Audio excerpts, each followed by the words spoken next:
ఆయన రావడం, ఆ కార్యక్రమాన్ని పురస్కరించుకుని రాష్ట్ర ప్రభుత్వం కూడా తగినన్ని ఏర్పాట్లను పర్యవేక్షించడం జరుగుతూ ఉంది. జ్యోతిర్లింగం, శక్తిపీఠం రెండూ కలిసినటువంటి ఇక్కడే అద్భుత క్షేత్రం శ్రీశైలం. అటువంటి క్షేత్రానికి భారత ప్రధాని రావడం అనేటువంటిది మరింత ప్రాశస్త్యాన్ని పెంచుతుంది, ప్రాచుర్యాన్ని పెంచుతుంది అనేటువంటిది తెలియజేస్తుంది. దేవదేవుడికి సంబంధించినటువంటి ఈ శ్రీశైల క్షేత్ర ప్రాముఖ్యత తెలుసుకుని ప్రధానమంత్రి గారు రావడం నిజంగా మంచిది. గౌరవ ముఖ్యమంత్రి శ్రీ నారా చంద్రబాబు నాయుడు గారు ఎంతో కాలంగా ప్రయత్నాలు చేస్తూ ఉన్నారు.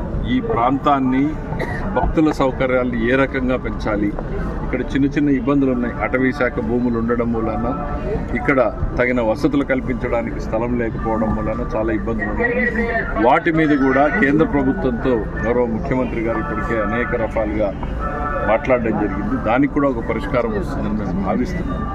చేసిన తర్వాత ఈ క్షేత్రాన్ని మరింత అభివృద్ధి పరచడానికి కూడా ఉపయోగించుకుంటారనేటువంటి తెలియజేసుకుంటాం. దీని తర్వాత ప్రధానమంత్రి గారు కర్నూలు పర్యటనలో మహాసభ పెద్ద 3 లక్షల మందితో సభని ఏర్పాటు చేయడం కూడా జరిగింది. ఏర్పాట్లన్నీ కూడా దాదాపు పూర్తయిపోయి అద్భుతంగా జరుగుతుందనేటువంటిది భావిస్తున్నాం. ప్రజలందరూ కూడా ఇందులో భాగస్వాములు కావాలని కోరుకుంటున్నాం.